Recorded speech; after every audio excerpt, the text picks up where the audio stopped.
Ang sanggol ng milyonaryo ay hindi tumigil sa pag-iyak sa kama hanggang sa ang isang mahirap na katulong ay gumawa ng hindi inaasahan. Gabi-gabi, ang bagong silang na anak ng milyonaryo ay umiiyak ng walang tigil. Walang nakita ang mga doktor. Tatlong yaya ang sumuko. Ngunit nang ang isang mahirap na katulong, suot ang malinis na uniforme, ay bahagyang iniangat ang sulok ng mamahaling kutson, natuklasan niya ang isang bangungot na gumagapang sa ilalim. Libu-libong od na sumasamsam sa nabubulok na laman. Ang ginawa niya pagkatapos ay naglantad ng lihim na tuluyang gumiba sa perpektong imahe ng pamilya. Bago tayo magsimula, sabihin sa komento, anong oras na at saan kayo nanonood? Tara na! Umalingaw-ngaw ang iyak ng sanggol sa marmol na pasilyo ng mansyon ng mga Whitmore 3:00 ng madaling araw. Muli! Ipinatong ni Maya ang palad sa pintuan ng silid. Ang kanyang uniforme ng katulong ay nananatiling malinis kahit 10 oras na, ang puting apron nakatali ng maayos sa kanyang baywang. 29 na taong gulang, 6 na buwan na siyang naglilingkod dito, ngunit hindi pa niya narinig ang ganitong klaseng iyak. Iba ngayong gabi, hilaw, desperado, halos primal. Maya! Ang tinig ni Victoria Whitmore ay bumasag sa katahimikan. Lumitaw ang milyonarya sa kanyang sutlang robe, ang mukha puno ng pagod at marahil takot o galit. Bakit hindi pa siya tumitigil? Trabaho mo yan. Derek Whitmore, sinubukan ko na ang lahat. Hindi kita binabayaran para sumubok. Binabayaran kita para magtagumpay. Kumislap ang kanyang diamond earrings sa ilalim ng chandelier habang lumayo. May mahalagang pagpupulong ang asawa ko sa loob ng 4 na oras. Patigilin mo siya. Pumasok si Maya sa nursery, bumigat ang dibdib sa tunog ng iyak. Si James, 3 linggo pa lang, nakahiga sa gintong crib, ang maliit na mukha nangingitim sa pag-iyak. Ang hubad na katawan ay pumipiglas sa puting kumot. Napansin ni Maya ang mga pulang marka sa likod. Dahan-dahan niyang binuhat, niyakap sa dibdib. Ilde, baby boy, nandito ako. Ngunit lalo pang lumakas ang iyak. Sanay si Maya sa mga sanggol. Alam niya ang iyak ng gutom, ng takot, ng pagkailang. Ngunit ito, puno ng paghihirap. 3 yaya na ang sumuko, ang doktor nagsabing tikolik lang, lilipas din. Ngunit hindi na siya naniniwala. Habang binubuhat si James, napansin niyang tuwing ibinabalik sa crib, mas matindi ang iyak. Hindi lang pilyo, takot. Ngayong gabi, nagpasya siya. Inilapag si James sa changing table, masusing tiningnan ang likod. Mas malinaw na ang mga pantal, parang kagat. Nang bumalik siya sa crib, naramdaman ang kakaibang lambot at basa sa kutson. Tahimik ang pasilyo. Bahagyan niyang iniangat ang sapin. Unay parang anino, ngunit nang masanay ang mata, bumagsak ang katotohanan. Nabubulok ang kutson at buhay. Libu-libong od ang gumagapang, sumusuot sa itim na nabubulok na bahagi. Napatakip siya ng bibig, umatras, ngunit lalo niyang iniangat ang sapin. Buong kutson ay infested. Paano nangyari ito sa mansyon na nagkakahalaga ng $12 milyon? Paano nakahiga ang isang sanggol sa ganitong bangungot? Nakita niya si James, ang katawan puno ng kagat. Galit at takot ang bumalot sa kanya. Kinuha ang telepono, kinuna ng larawan ang kutson, ang mga uod, ang likod ni James. Muli niyang niyakap ang sanggol, ramdam ang tibok ng puso. Tapos na. Nasa akin ka na. Ngunit nang lumingon siya, napatigil. Nakatayo si Victoria sa pintuan, maputla ang mukha. At sa ekspresyon nito, naunawaan ni Maya ang nakakatakot na katotohanan, alam ni Victoria. Alam niya mula pa noon. Ibaba mo ang anak ko. Malamig ang tinig. Mas hinigpitan ni Maya ang yakap. Ref Whitmore, puno ng od ang kutson. Nabubulok. Siya'y natutulog sa. Sinabi kong ibaba mo siya. May mga kagat siya. Naghihirap siya. Wala kang alam. Lumapit si Victoria, ang sutlang robe humahapay. Organic yan, hypoallergenic, $1,500 ang halaga. Tingnan mo. Itinuro ni Maya ang sulok ng kutson, kung saan patuloy ang nakakasuklam na paggapang ng mga od sa ilalim ng malamlam na tingnan mo kung saan natutulog ang iyong anak. Mabilis na tumingin si Victoria sa kutson at saglit na nabasag ang kanyang perpektong anyo. Guilty, hiya, ngunit agad itong nawala. Imposible yan. Bago namin binili mula sa pinakamagandang tindahan sa lungsod. Kailan? Mariing tanong ni Maya. Kailan niyo binili? Ang katahimikan ni Victoria ay sapat na sagot.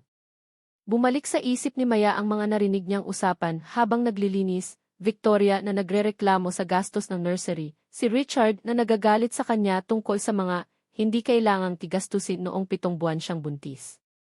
Ang tensyon na nakabitin sa mansyon na parang usok. Hindi niyo binili ng bago, dahan-dahang sabi ni Maya habang buo na ang larawan. Second hand, gamit na. Kami, sagot ni Richard. Magandang deal. Kaibigan ang nagbebenta ng furniture. Naguho ang composure ni Victoria. Mukha namang maayos. Halos hindi nagamit.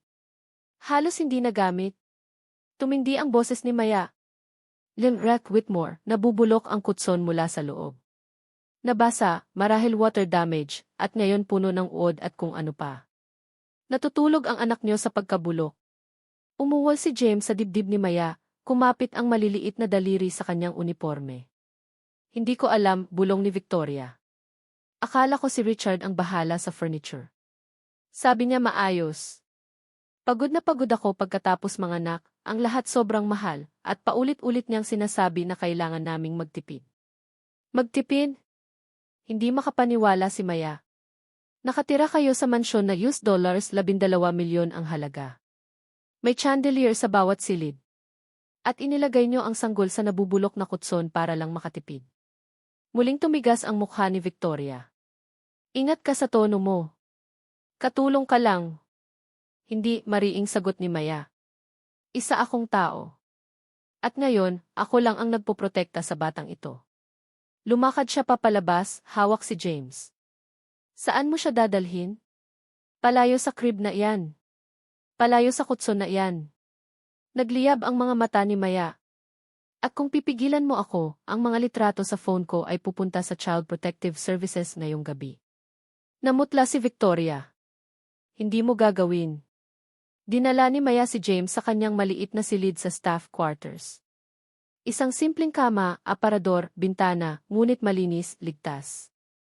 Inihiga niya si James sa kama, pinalibutan ng mga unan at tuwalya, gumawa ng pugad na mainit at protektado. Dahan-dahan, humupa ang iyak ni James. Mula sa hikbi, naging malambot na paghinga. Umupo si Maya sa tabi, nakapatong ang kamay sa maliit na dibdib, pinagmamasdan ang wakas ng kanyang paghihirap. Hindi siya natulog. Binantayan lang niya. 6:00 ng umaga, bumukas ng malakas ang pinto. Si Richard, naka-business suit na, namumula ang mukha sa galit. Anong ginagawa mo sa anak ko? Dahan-dahang tumayo si Maya, nakaharang sa kama. Sinabi ni Victoria ang mga paratang mo. Tinatanggal kita. Lumabas ka sa bahay ko. Hindi hanggat hindi ko tinatawagan ang Keith. Nagbago ang ekspresyon ni Richard, mula galit patungong kalkulasyon. Isa kang katulong mula Georgia, walang pamilya rito, walang yaman. Sa tingin mo maniniwala sila sa iyo laban sa amin? May mga litrato ako. 3 linggo ng dokumentadong ulat tungkol sa colic na binaliwala ng mga doktor. May litrato ako ng likod niya, mga kagat mula sa insekto sa kutson na binili niyo. Nanigas ang panga ni Richard. Pagkakamali yon. Akala ko bago. Binili ko ng mura mula sa kaibigan, hindi ko na sinuri. Lumapit si Maya.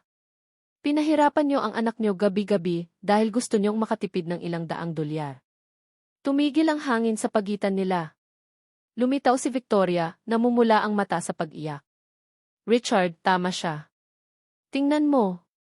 Natutulog siya. Totoong natutulog. Tumingin si Richard sa anak, payapa sa kama ni Maya, at nabasag ang kanyang mukha. Hindi ko alam. Akala ko kolik lang. Akala ko lilipas. Hindi mo sinuri, sagot ni Maya. Hindi mo tiningnan. Abala ka sa reputasyon mo para makita ang nangyayari sa sarili mong anak. Tahimik ang lahat. Sa huli, nagsalita si Victoria. Ano ang gagawin natin ngayon? Sunugin niyo ang kutson. Dalhin si James sa totoong pediatrician. Gamutin ang mga kagat. At magpasya kayo kung anong klaseng magulang ang gusto niyong maging. Dahan-dahang tumango si Richard. At mananatili ka ba? Tumingin si Maya kay James, inosenteng buhay na nagdusa dahil sa kapabayaan. Mananatili ako hanggang sa ligtas siya. Pero magbabago ang lahat. Hindi na ako basta katulong. Ako ang tagapagtanggol niya. At kapag nakita ko ulit ang ganito, lalabas ang mga litrato. Muling umiyak si Victoria, ngunit ngayon may tunay na pagsisisi sa luha. Salamat, bulong niya. Salamat sa pag-alaga ng hindi namin nagawa. Hindi sumagot si Maya. Umupo siya muli sa tabi ni James, nakapatong ang kamay sa maliit na dibdib, ramdam ang tibok ng puso. Sa labas ng bintana, sumikat ang araw sa maayos na hardin ng mansyon. Simula ng bagong araw. At para kay James, wakas ng sakit, simula ng payapang pagtulog. Kung nabagabag ka ng kwentong ito, isipin kung ilang bata ang tahimik na nagdurusa habang ang mga tao sa paligid ay nagbubulag-bulagan. Ang tapang ni Maya ay nagligtas ng buhay. Ang iyong pagbabahagi ay maaaring magpalaganap ng kamalayan. Mag-subscribe, i-on ang notifications, at magkomento kung ano ang gagawin mo.